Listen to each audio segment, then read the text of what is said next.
Hallo und willkommen zurück zu einem neuen Video auf meinem Kanal. Wir sprechen heute wieder über Need for Speed und zwar über die alte, bekannte Story. Einige von euch wissen ja, ich habe da schon einige Videos damals zu gemacht, als Heat aktuell war und das kam auch sehr gut an und viele wünschen sich das zurück. Und ja, auch ich hatte Lust, mal wieder was dazu zu machen, denn natürlich in dem Laufe der Zeit, es sind ja schon wieder 3 bis 4 Jahre vergangen, und da kam ja auch einiges an Ideen und ihr habt natürlich auch viel diskutiert in den Kommentaren und ich lese mir ja eigentlich immer alle Kommentare durch, auch wenn ich nicht vielleicht auf jeden antworte, ne? Aber in den meisten Fällen lese ich gefühlt von, sagen wir mal, 100 Kommentaren bestimmt 90, mindestens. Ja, und heute geht es nochmal um die Story. Ich fasse schon mal ganz grob zusammen, was euch erwartet. Wir fangen natürlich wieder an. Es geht um die Story des Spielers, den wir in Underground 1, 2... 3 wollte ich schon sagen. Underground 1, 2, Most Wanted, Carbon, ja, und wahrscheinlich auch Pro Street gespielt haben. Ne, diese Story. Auf die gehen wir nochmal ein mit neuen Ideen. Und ja, ich werde es zwar so gut wie möglich erklären und auch ein bisschen auf die alten Theorien eingehen. Wie gesagt, das müsst ihr euch ins Gedächtnis rufen. Das ist natürlich eine Theorie. Es gibt keine offizielle, richtige Canon-Story, wie da alles passiert ist und so weiter. Deswegen versuchen wir natürlich immer alles gut zusammenzusetzen. Und ja, labern wir gar nicht lange drum herum, fangen wir einfach mal an. Wir wissen, Underground 1 war der erste Teil, aber unsere Story beginnt da eigentlich noch nicht. Eigentlich beginnt unsere Story in Need for Speed Carbon. Wie geht das denn? Denn in Carbon bekamen wir quasi den Prolog zu dem, was überhaupt passiert ist und was unser Spieler da durchgemacht hat. Also es begann damit, dass wir ein Rennen in Palmet City gefahren sind. Für Darius noch. Und da wir zu dem Zeitpunkt wohl kein Auto hatten, hat er uns seinen Wagen geliehen. Einen Supra oder einen seiner Wagen. Und ja, Darius, was der Spieler allerdings nicht wusste, verriet sämtliche Fahrer in diesem Rennen. Ja, die Polizei hat einen Tipp bekommen von ihm und alles. Und dann wurden natürlich die Fahrer alle verhaftet. Und unserem Spieler gelang die Flucht mit einer Tasche. So, in der Tasche sollte eigentlich das Geld sein, was der Gewinner des Rennens dann wahrscheinlich bekommen hätte. Allerdings wurde die heimlich ausgetauscht von einer anderen Person. Also von irgendjemandem, der für Darius gearbeitet hat. Und bei uns war einfach nur irgendwas mit Papieren drin. Und dann sind wir geflüchtet. Jetzt ist natürlich die Frage, was passierte dann? Haben wir den M3 von Darius bekommen? Das war so eine meiner Theorien, keine Ahnung. Auf jeden Fall hatten wir darüber mal geredet. Heute würde ich sagen, ja, natürlich gibt es da die Möglichkeit, dass der M3 GTR ursprünglich Darius gehörte, aber ich glaube, wahrscheinlicher ist, dass er den M3 nie besessen hat, dass er überhaupt nichts mit dem Wagen zu tun hat. Und zwar sind wir im Supra natürlich geflohen, hat man ja auch in der Szene gesehen, und dabei ist es auch geblieben. Da gab es kein GTR. Wir sind also geflüchtet, wahrscheinlich Richtung Olympic City. Irgendwo auf dem Weg dahin haben wir den Supra natürlich versteckt, weil der total heiß war, der wurde gesucht. Und da beginnt dann eigentlich die ursprüngliche Story von Underground 1. Wir sind dort angekommen, mussten uns einen Namen machen, ne? Wir haben Samantha kennengelernt, die hat uns da ein bisschen rumgeführt, uns unser erstes Auto besorgt und da haben wir uns dann angefangen, einen Namen zu machen. Natürlich haben wir auch Eddie kennengelernt und wir kennen die Story. Wir haben uns hochgearbeitet und sind letztendlich der Champion geworden. Dann, als Eddie besiegt war, kam noch Melissa, die uns noch herausgefordert hat. Warum genau? Keine Ahnung. Ob sie da irgendwie heimlich so der King war, ich weiß es nicht. Oder ob sie die Freundin von Eddie war und sich irgendwie rächen wollte. Oder einfach, es ist schwierig zu sagen, wer Melissa genau war, aber okay. Auf jeden Fall scheint sich das rumgesprochen zu haben, dass wir uns einen Namen gemacht haben. Und kurz darauf, ne, beginnt ja dann Underground 2. Hat sich Caleb eingeschaltet. Der hatte irgendjemanden am Hörer, der ihm den Auftrag mehr oder weniger gegeben hat, uns auszuschalten oder aus dem Weg zu räumen. Jetzt ist die Frage, wer war das eigentlich? Wer könnte ein Interesse daran haben? Ja, wer wohl? Darius vermutlich. Ich glaube, Darius war damals schon da mit drin in der ganzen Story, weil er natürlich auch mitgekriegt hat, dass wir da fett Erfolg haben in der Stadt. Und das gefiel ihm wahrscheinlich nicht, weil er ja erst geguckt hat, wie wird der uns überhaupt los. Er hat uns die Polizei auf den Hals gehetzt und alles. Und dann hörte er auf einmal, ja, wir sind halt gut entkommen. Was ihm wahrscheinlich überhaupt nicht gefiel. Also sagte er, yo, Caleb, sieh zu, dass du den irgendwie los wirst und ich helfe dir mit deinen Sponsoren. Denn eins ist klar, Darius war nicht irgendeiner, sondern hatte richtig viel Kohle auf der Tasche. Aber dazu kommen wir später noch. Auf jeden Fall wurde dann der Spieler von dem Typen da attackiert, hat einen Unfall gebaut, weil er geblendet wurde und hat quasi seinen Wagen, den er in Underground 1 aufgebaut hat, also den wir aufgebaut haben, verloren. Also stand er wieder vor dem Nichts. Und ja, Samantha hat ihn nach Bayview geschickt zu Rachel, die kannten sich wohl. Und dort hat er schon wieder von Neuem angefangen. Ja, er hat sich da ein neues Auto besorgt, hat wieder Rennen gefahren, wir kennen die Story, ja. Einfach wieder hochgearbeitet und am Ende, ja, ging es dann gegen Caleb und der hatte halt auch schon ordentlich Stress mit seinen Sponsoren und so weiter und so fort. Und da kann man natürlich auch sich zusammenreimen, dass Darius natürlich da vielleicht auch Druck ausgeübt hat. Von wegen, ja, wirst du den jetzt endlich mal los, sonst kümmere ich mich darum, dass du keine Sponsoren mehr hast und alles. Und ja, so kann sich das natürlich entwickelt haben. Natürlich haben wir Caleb auch besiegt und jetzt kommt ein interessanter Teil, den wir sonst noch nie oder den ich noch nie erwähnt hatte. Der kam mir auch erst vor kurzem in den Sinn. Und zwar haben wir ja in Underground 2 nicht nur einen Wagen, sondern bis zu 5 in der Karriere aufbauen können. Und jetzt kommt der Clou. In Most Wanted kommen wir ja auf einmal mit dem M3 GTR an. Und die Frage ist ja immer, wo kam der M3 GTR her, ne? Jetzt war die ursprüngliche Theorie natürlich, dass der Wagen von Darius war und wir den einfach noch irgendwo geparkt hatten oder so. Ich glaube aber eher, man könnte jetzt sagen, der Spieler wusste natürlich, jo, ich bin jetzt hier oben und muss jetzt gucken, wie komme ich weiter, wie festige ich meinen Stand als einer der schnellsten oder vielleicht sogar der beste Racer überhaupt. Natürlich, ich brauche ein noch besseres Auto, als was ich mir hier aufbauen konnte. Und was fällt dir da natürlich ein? Ein Rennwagen. Was ist besser als ein straßengetuntes Auto? Natürlich ein Auto, was für die Rennstrecke gebaut ist. So, also weiter mit der Story in Rockport. Wir kamen dort an und hier auch eine Neuheit. Mia war direkt bei uns und schien sich direkt für uns zu interessieren. Ganz komisch. Ne, hat so angedeutet, hey, lass mal ein bisschen fahren. Wir sind ihr natürlich hinterher gefahren. Und wo sind wir geendet? Natürlich an einer Kreuzung, an der uns Cross direkt geschnappt hat. Mehr oder weniger. Jetzt überlegt mal, das ist euch vielleicht noch gar nicht in den Sinn gekommen. Hatte Mia vielleicht anfangs gar nicht vor, uns zu helfen? Klar, natürlich nicht. Woher? Warum auch? Für die waren wir einfach nur ein Random. Es kann also sein, dass sie uns mit purer Absicht zu dieser Kreuzung gelotst hat und Cross quasi Bescheid wusste und nur noch abwarten musste. Denn natürlich hat Cross sie auch einfach fahren lassen, ne? Das hätte unserem Spieler schon auffallen müssen eigentlich, denn Cross kannte Mia ja natürlich. Er wusste, sie ist undercover unterwegs. Und ja, also hat uns Mia am Anfang quasi direkt einfach an Cross ausgeliefert. Interessant ist halt auch, dass Cross sehr interessiert an uns war, ne? Vielleicht war es auch gar kein Zufall, dass Mia uns da hingelotst hat und einfach nur gesagt hat, ja, ich habe hier einen, den kannst du dir schnappen. Denn Cross schien schon sehr begeistert gewesen zu sein, uns da endlich mal stehen zu haben. Er schien den Wagen irgendwie zu kennen. Er hat den ganz komisch unter das Auge genommen. Und auch den Fahrer. Da stellt sich die Frage, warum? Ja, es besteht natürlich die Möglichkeit, da kommen wir jetzt wieder zu der Sache mit Darius und seinem Geld.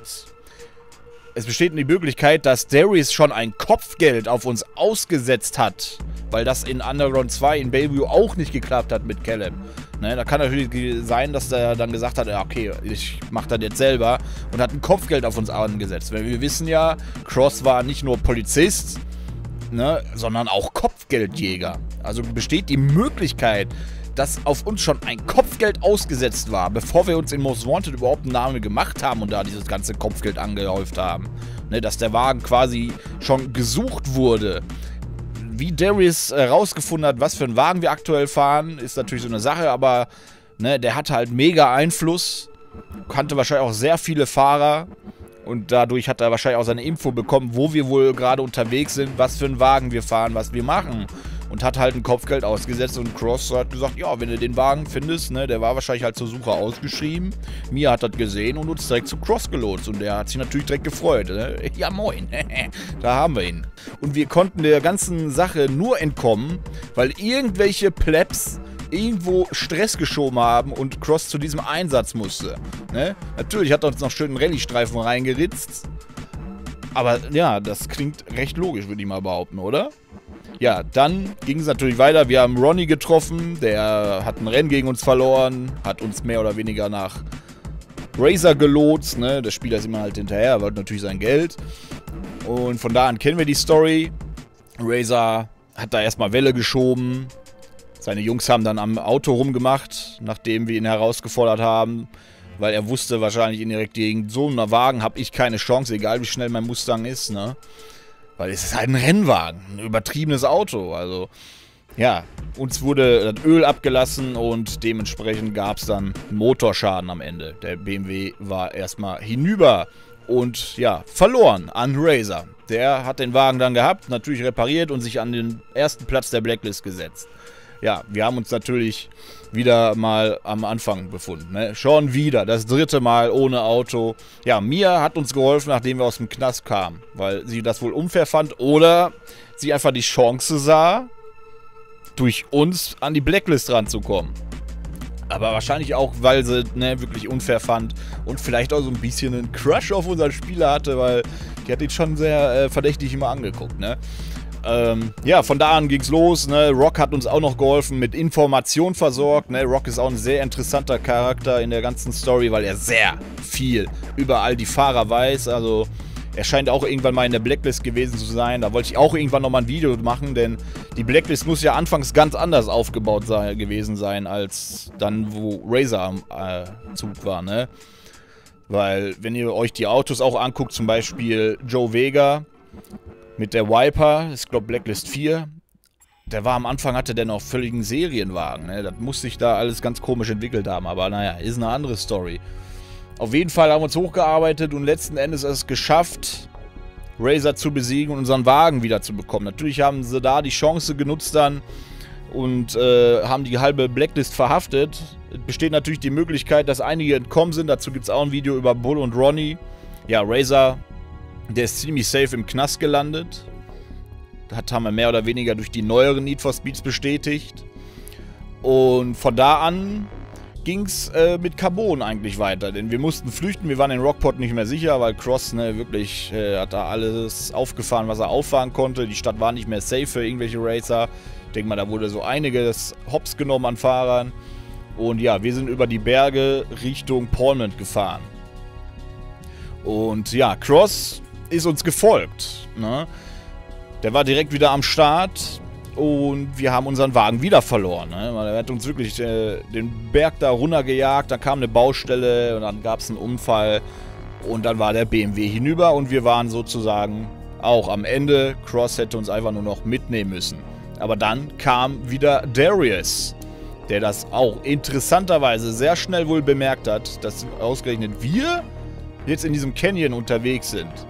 Da fragt man sich, woher hatte der die Info eigentlich? Aber okay. Auf jeden Fall hat er dafür gesorgt, dass Cross uns nicht mitnimmt. Da muss man auch bedenken, was für einen Einfluss Darius denn eigentlich hat, dass er einfach sagt, ja, ne, in Rockport war er halt eine große Nummer, Cross bei der Polizei, und er war nebenbei auch noch Kopfgeldjäger. Ne? Er hatte also einen ziemlich großen Bereich, in dem er überhaupt seiner Arbeit nachgehen kann. Klar, so Polizei ist meistens immer auf einen Bereich, eine Stadt oder Land begrenzt, aber als Kopfgeldjäger kann er halt überall jagen. Ne? Trotzdem hat er klein beigegeben gegenüber Darius und ist weggefahren.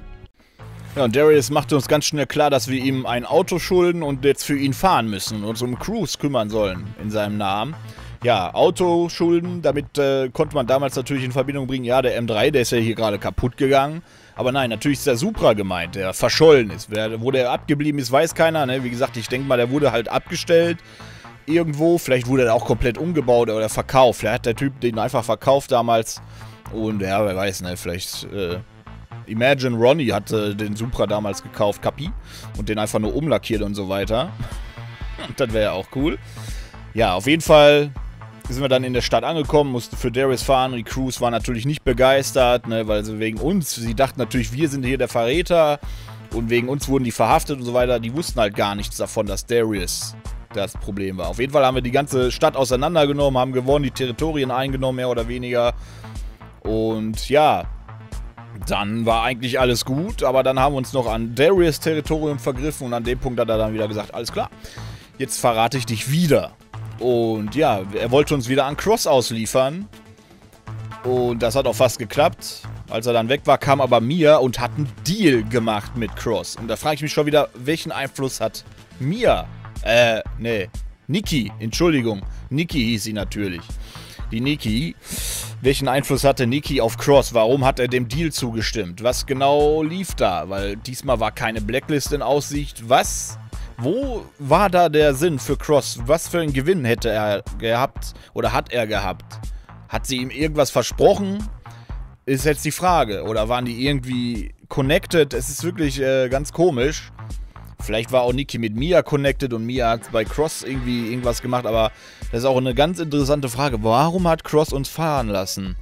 Ich denke einfach, Cross hat bemerkt, was da abgeht. Er hat ja natürlich die ganze Szenerie in Rockport miterlebt, ne? Er war ja aktiv dabei und hat auch gesehen, oder wusste natürlich, dass der M3 uns weggenommen wurde, wir ihn wiederbekommen haben und ihn dann verloren haben und dann die Sache in Carbon und dass wir wieder verraten wurden. Vielleicht war es auch einfach sein guter Charakter oder was sein Gewissen, das ihm gesagt hat, yo, ey, okay, ich lasse den Kerl fahren, das ist echt nicht geil so, aber beim nächsten Mal nehme ich ihn halt mit, ne, so wie Cross halt ist.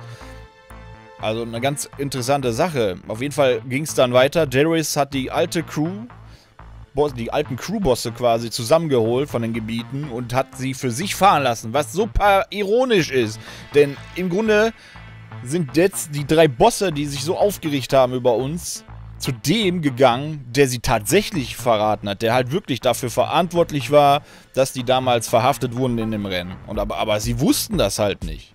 Trotzdem haben sie verloren und auch Darius hat gegen uns am Ende verloren. Und jeder weiß, er hat eine Ansage am Ende noch gemacht, ne? Und uns indirekt wieder bedroht, ne? Dass es immer einen Schnelleren geben wird. Und an dem Punkt hat sich Darius verdünnisiert und seitdem hat man nichts mehr von ihm gehört. Ja, unser Fahrer war also wieder frei, hatte wieder einen Haufen an Autos, aber was er damit gemacht hat, ist so die Frage. Wahrscheinlich hat er sie einfach auch alle verkauft, um ein bisschen Geld zurückzulegen. Denn jetzt kommt Pro Street mit in die ganze Story. Ja, wie passt das denn? Es besteht halt die Möglichkeit, dass der Fahrer aus Pro Street der Fahrer war, den wir halt in den ganzen Teilen davor gespielt haben und er einfach an diesem Festival teilgenommen hat mit einem neuen Wagen und so weiter, um dieser ganzen illegalen Szene zu entkommen, weil natürlich waren da viele Leute, die ihm an die Karre wollten. Ne? Ich muss überlegen, Razor zwar im Knast, aber einige der Blacklist-Fahrer sind ja vielleicht noch auf freien Fuß. Dann ist da noch Darius und Cross, also eine Szene, in der er wahrscheinlich nicht mehr ganz so sicher ist. Ne? Also es würde immer wieder zu Problemen kommen, deswegen sagt er sich wahrscheinlich, yo, ich verkaufe alle Autos, die man mit mir in Verbindung bringt. Der M3 ist sowieso hinüber, der ist weg. Und hol mir hier, weiß ich nicht, Nissan 240SX hat er ja am Anfang gehabt und fahre einfach mal da jetzt legale Rennen, um aus diesem ganzen Kram rauszukommen, ne, und halt sich auch weiterzuentwickeln, ne, von der Straße zur richtigen Rennszene natürlich, auf richtigen Rennstrecken ist halt ein Sprung, ne, und natürlich auch, um seiner Vergangenheit irgendwo zu entkommen. Deswegen hat er wahrscheinlich auch einen Helm getragen, damit ihn keiner erkennt, ne, nicht nur das Auto hat er gewechselt, sondern auch wirklich sich mehr oder weniger versteckt vor seiner Vergangenheit. Ja, und ich denke mal, so könnte das sich entwickelt haben, ne? Weil keiner wusste genau, wer das ist. Ne? Die Moderatoren auf den Festivals haben hier und da mal eine Anspielung gemacht. Die wussten wohl ungefähr, dass wir aus der illegalen Szene gekommen sind. Aber mehr wirklich nicht. Also wer Ryan Cooper genau war, wusste keiner. Also keiner kannte die Vergangenheit mit Razor und allem drum und dran. Und ja, wir haben natürlich auch da die Festivals dominiert und im Grunde war es das Happy End für unseren Fahrer. Könnte man meinen. Jetzt kommt aber noch Undercover, denn in Undercover gibt es ein Easter Egg. Wir wissen auf jeden Fall, dass wir in Undercover nicht mehr Ryan Cooper sind oder der Fahrer aus den alten Need for Speeds. Denn es gibt einen Polizeifunk, den man mithören kann. Und da wird gesagt, ja, wir haben hier jemanden angehalten, wir verhaften hier jemanden, whatever. Mit dem Namen Cooper, Vorname Ryan. Trägt einen Helm, ist nicht sehr gesprächig. Auf jeden Fall wissen wir, Ryan Cooper wurde verhaftet. Jetzt ist die Frage, wurde seine Identität richtig festgestellt? Kam raus, wer er ist? Wurde Cross mit eingeschaltet? Ist er jetzt auch weg, wie Razor im Knast? Oder wurde er da einfach nur wegen einer Kleinigkeit angehalten und vielleicht wieder fahren gelassen? Das weiß man nicht. Auf jeden Fall endet da mehr oder weniger die Story von Ryan Cooper. Dann springen wir jetzt ganz weit nach vorne. In Payback gab es mal einen kleinen Reminder, dass Cross existiert. Ist aber wirklich nur eine Nebensache. Der hat dann eine ganz kurze Erwähnung gehabt. Und jetzt sind wir im Grunde schon bei Need for Speed Heat, wo am Ende der M3 GTR wieder auftaucht. Ja, Ryan Cooper ist Geschichte. Keiner weiß, was mit ihm passiert ist. Aber das Auto aus dieser Vergangenheit, dieser legendäre Wagen, der taucht auf einmal wieder auf. In Palm City, in Need for Speed Heat. Von Mercer. Und das Setting könnte ja auch nicht besser sein. Keiner weiß genau, was mit dem M3 passiert ist. Es gibt da einige Videos auf meinem Kanal. Das könnt ihr euch gerne mal anschauen. Ich werde auf jeden Fall mal eine Playlist mit den ganzen Story-Videos machen und allgemein diese ganzen Need for Speed und Gaming-Videos in letzter Zeit. So, ne? So das Beste vom Besten eigentlich hier. Ne? Könnt ihr gerne mal durchluschern. Ja, klar war, die haben Autos geschoben da. Die haben ja oft Autos stillgelegt in der Stadt, aber wahrscheinlich auch im Drumherum. Und diese Autos dann mehr oder weniger präpariert und dann verschifft, um damit Geld zu machen. Und irgendwie kam auch der M3 dazwischen. Wie genau, ist vielleicht wieder ein Thema für ein anderes Video. Ich glaube, ich habe da sogar mal was zu gemacht, aber auf jeden Fall ist der da wieder aufgetaucht. Und am Ende wurde Mercer halt auch, ja, was mit ihm genau passiert ist, weiß man nicht. Ob die Alte ihn jetzt erschossen hat, denke ich mal eher nicht. Er wurde wahrscheinlich verhaftet wegen irgendwas. Die ist ja auch total korrupt gewesen, glaube ich, die Alte, so wie mir drüber kam. Und ja, dann ging der Wagen in den Besitz von den Spielern, von diesen Kiddies da, die wir in Heat gespielt haben. Und in Unbound ist er jetzt wieder aufgetaucht. Er stand irgendwo in einem Industriegebiet. Wir haben den Wagen geklaut und quasi zu Razer gebracht, weil da gab es ja dieses Gespräch am Ende. Und das Mädel sagte auch, der Typ kam mir echt komisch vor, der ist gerade aus dem Knast oder so und wollte unbedingt diesen Wagen. Wer soll das sein? Also eigentlich kann es nur Razer sein. Jetzt haben wir natürlich die Sache mit Undercover. Vielleicht war es ja auch Ryan Cooper, der seinen Wagen wieder haben wollte. Aber ich glaube nicht, weil sie sagte halt auch, der klang wirklich aggressiv und so weiter. Also, ne, es passt schon viel eher zu Razer. Und die Frage ist natürlich, wie kam der Wagen jetzt nach Lakeshore in Unbound? Man könnte jetzt natürlich sagen, dass die Spieler, beziehungsweise hier der Bruder von dieser einen, ich hab's ja Lockenfrodo getauft, gesagt hat, ey Mann, den Wagen, der kommt mir bekannt vor, ich mach mich mal schlau. Und er hat da vielleicht ein paar Dinge herausgefunden und gesagt, okay, der Wagen ist sowas von heiß, der ist international gesucht, den müssen wir loswerden. Und um natürlich alle Spur zu verwischen, es gab wahrscheinlich auch keine Besitzurkunde oder so, der Wagen war halt von der korrupten Polizei da irgendwie zum Verschiffen in einem Container. Und solange da keine richtigen Papiere gibt, müssen sie ihn loswerden. Und sind einfach wahrscheinlich gefahren und haben den irgendwie im Industriegebiet stehen lassen. Einfach. Ne? Die Frage ist ja, dass sich da auch keiner gewundert hat. Oh, da steht einfach der M3, den wir brauchen hier in Unbound. Nehmen wir jetzt mal mit. Ah ja, easy Ding oder was? War es ein Zufall? Ja. Also wie man das mit Heat und Unbound macht, vielleicht machen wir dann nochmal ein extra Video, um da ein bisschen mehr ins Detail so zu gehen und uns da ein bisschen mehr mit zu beschäftigen. Auf jeden Fall kann man sagen, im Grunde, wenn es Canon ist, mehr oder weniger, ist der Wagen jetzt wieder im Besitz von Razer. Und jetzt gibt es natürlich das Gerücht von einem Most Wanted Remake. Und ja, es gibt immer zwei Möglichkeiten bei dem Remake. Entweder man bleibt komplett beim Original und macht es, ne, baut das komplett neu auf, wie ein Remastered eigentlich. Ne? Ein Remaster ist ja in den meisten Fällen immer nur so eine grafische Aufhübschung und ein Remake, da wird es halt von Grund auf neu aufgebaut, das Spiel. Ne? Um auch möglich viel rauszuholen, ne, um das zu modernisieren. Jetzt kann man natürlich aber auch sagen, man könnte in Sachen Remake sagen, man nimmt das Rezept zwar von Most Wanted, baut aber eine ganz neue Story auf und so weiter und sagt einfach, ja, das war jetzt mehr oder weniger ein Easter Egg in Unbound und in dem Most Wanted Remake beginnt die Story dann mit Razer, wie er den Wagen geliefert bekommt in Unbound. Ja, und von da an geht dann halt eine neue Story los. Oder die alte Story geht weiter. Der Razer hat wieder ein M3. Was passiert jetzt? Ne, wer könnte da jetzt noch Interesse dran haben? Vielleicht schaltet sich Cross ein, der den Wagen irgendwie bemerkt, kriegt da irgendwelche Meldungen und sagt, ey, den Wagen kenne ich und den Typ kenne ich erst recht. Aber wo ist der andere? Wo ist der eigentliche Most Wanted? Wo ist Ryan Cooper? Es ist ganz verrückt. Da kann man wirklich eine Menge reininterpretieren, sich eine Menge ausdenken. Wie gesagt, das sind alles Theorien, ne? Es ist ein super interessantes Thema, einfach diese alte Story ist so genial und ja, so könnte man es natürlich machen, wenn man jetzt nicht bei der Originalstory bleibt, aber ich hoffe natürlich, man remaked einfach mal die Originalstory, ne, baut eine Most Wanted und so weiter, die ganze alte Story einfach wieder neu aufbauen, ne, in Erinnerung rufen und dann kann man natürlich weitermachen. Hatte ich in den 2 Leak-Videos schon drüber geredet, schaut gerne mal rein.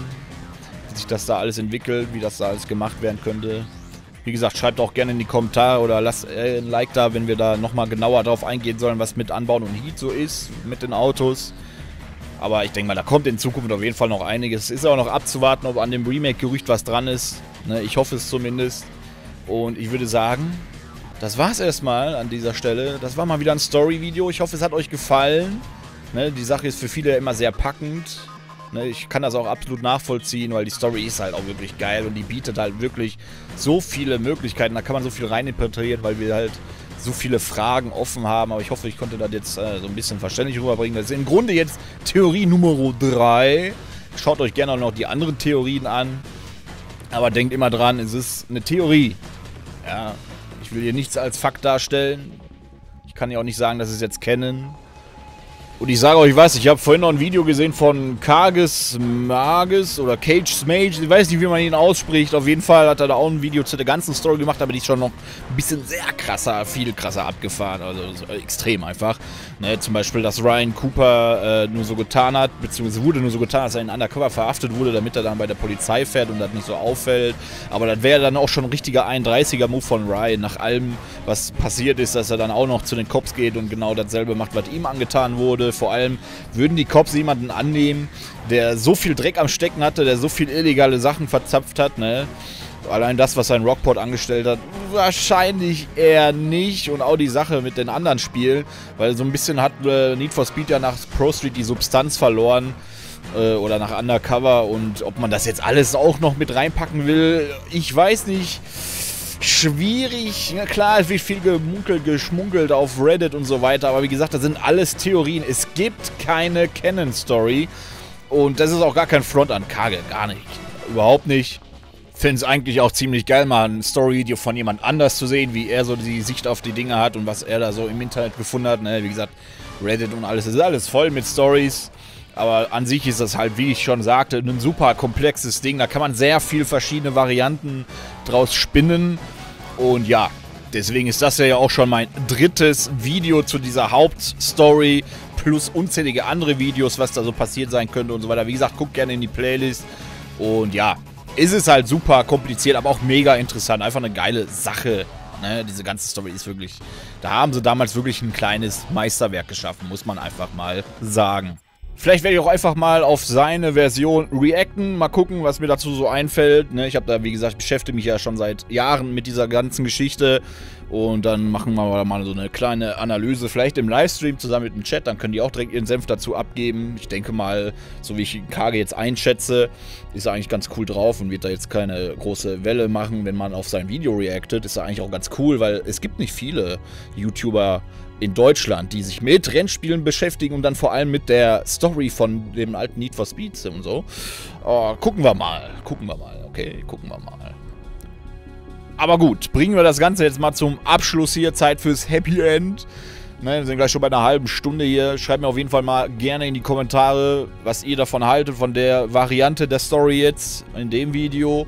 Und wie gesagt, schaut gerne auch noch die anderen Videos an, wenn ihr euch da super für interessiert. Wie gesagt, ich werde da eine Playlist zusammenstellen, sobald ich Zeit habe.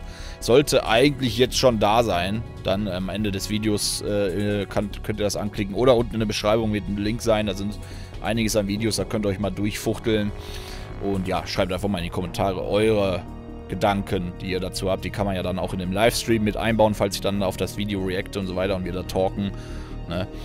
Gut. Dann würde ich mich noch freuen, wenn ihr ein Like da lasst, wenn ihr es noch nicht getan habt. Und ein Abo, um den Kanal zu unterstützen. Und auch vielen Dank, wenn ihr euch das ganze Video gegeben habt. Watchtime ist immer guter Support. Da freut sich der Algorithmus immer. Da geht dem richtig die Bluse auf.